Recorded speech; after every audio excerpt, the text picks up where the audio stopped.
with Mr. C.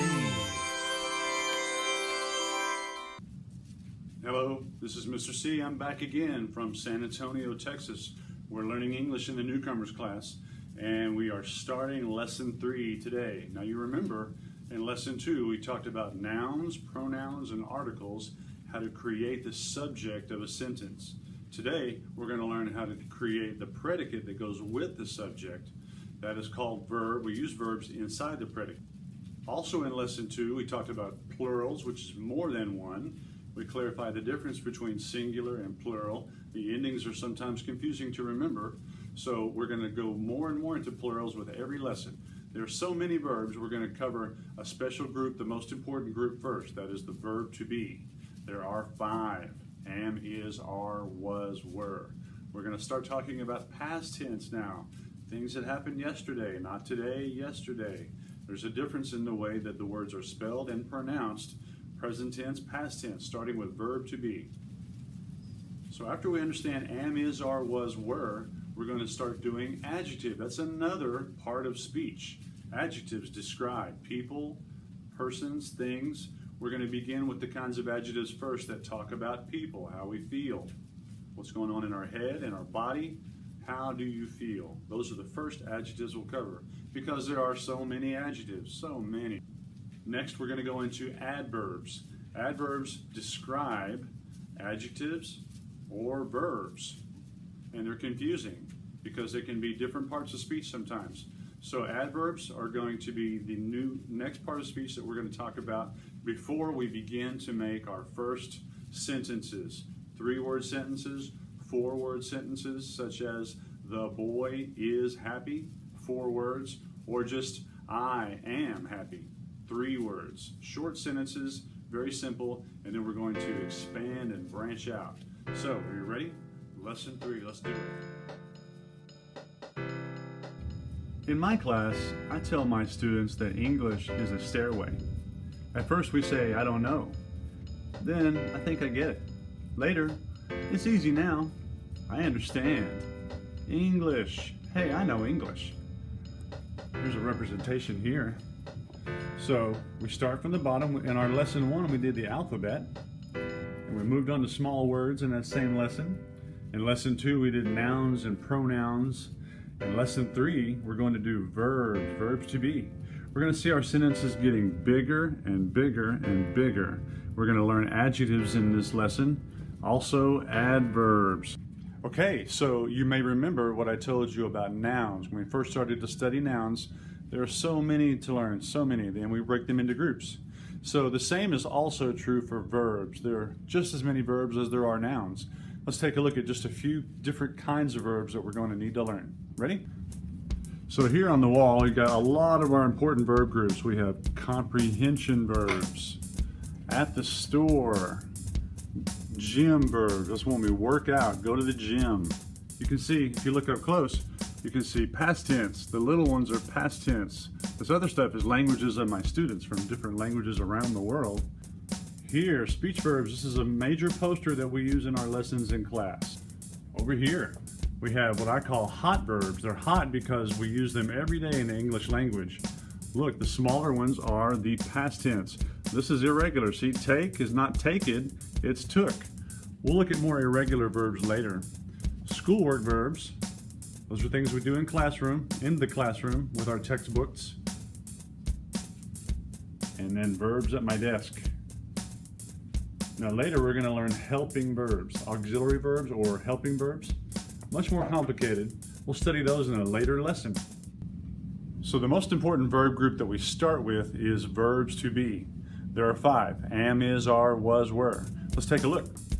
So there are 5 verbs to be. 1, 2, 3, 4, 5. Now it says here add ing with verb to be. We'll study that in the next lesson when we start to use more verbs with verbs to be. But you can make short sentences just with verbs to be alone. Remember, there are 5. The first 3 verbs to be are am, is, are. Those are all present tense. Am, is, are. The last 2, was and were, are past tense. Notice they both start with a W. Both of the W verbs to be are past. So here we have today equals present tense. Today, right now, is present tense. Yesterday, something that happened yesterday or the day before or last week or last month, is past tense. Now remember, were is past and was is past. The present tense verbs are is, are, and am. Now remember, special rule for I and am. You cannot say am with any other word, any other pronoun. You can't say he am or she am or we am, only I. Only I. Now that's present tense for I. For past tense of I, you say was. I was. I was happy. Now look at the groups that we have. Let's back up again. The groups that we have for is and was are singular. Singular, that means one. One person. He, she, it, and everyone are singular. So you would say he is or she is. Everyone is. If you have a word that ends with one, like anyone, everyone, no one, that will be in this group, singular. Even if it seems like it sounds plural. If it has one, you use a singular rule. Now you, we, and they, you say are. You are, we are. Past tense. They were, we were. Okay, so let's keep going with our subject and predicate matching together to make one sentence. Now we already know how to do subject with nouns and pronouns, right? So let's look at predicate, which includes the verb. Here we go. Okay, so subject and predicate are a complete sentence. Subject includes a noun or pronoun. Predicate includes a verb.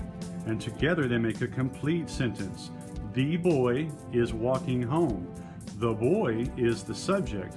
Is walking home is the predicate. All of this together is the predicate. Let's look at the next one. My mom spoke to my teacher. My mom is the subject. Spoke to my teacher is the predicate. Look, spoke is a verb, but to my teacher is a prepositional phrase. We'll talk about those later in lessons that we're going to do later. So look, the next one, John and Mary went to town. This is the subject. Both of those names together are the subject. Went to town is the predicate phrase. His books were on the table. Subject, predicate. Okay, let's keep moving. Next, let's talk about adjectives. Those are words that describe. Words that describe people, places, things. So these first verbs I'll show you talk about how a person feels. Let's look at those. So we have different kinds of adjectives, and these are some that talk about a book or a movie, something you watch or something you look at and see if you like it or you don't like it. You could say the movie was boring, it was awful. Maybe it was really good.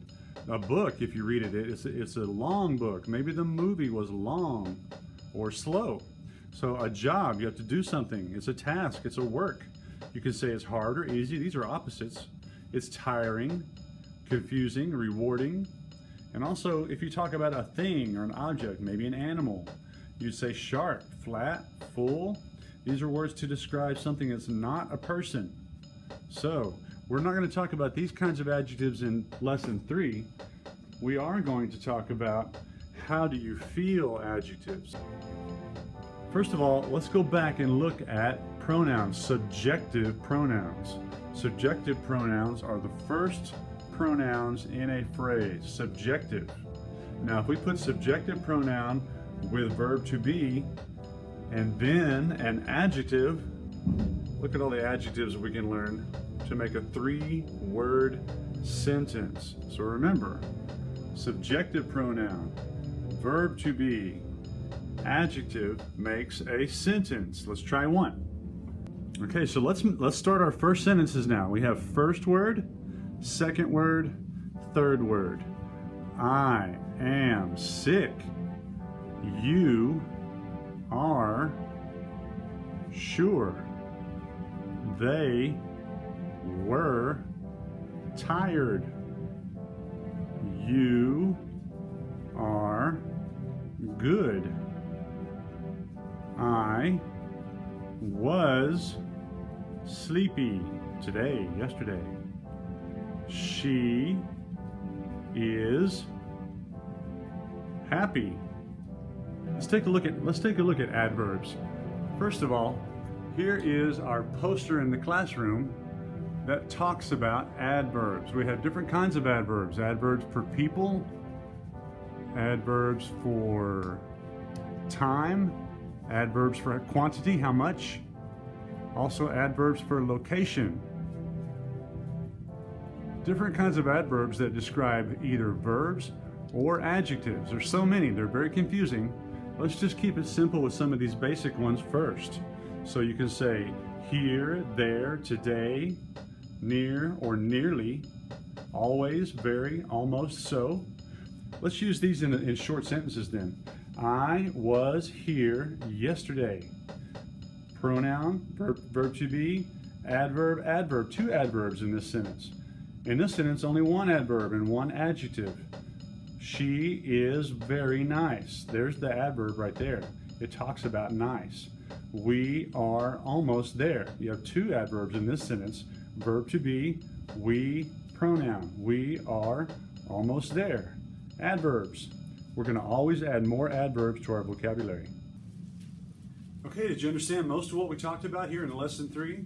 We talked about subject and predicate, how they can go together as phrases. We started talking about past tense with the verb to be. Was and were are the first past tense verbs that we learned.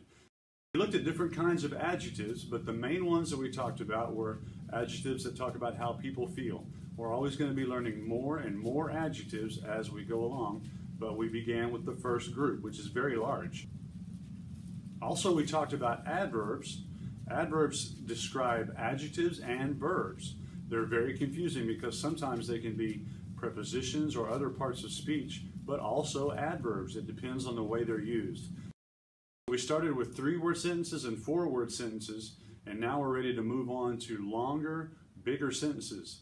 Part of what we're going to study in lesson 4 will be S verbs, which is we already studied S form of nouns. Now we're going to study S form of verbs, and I call them S verbs.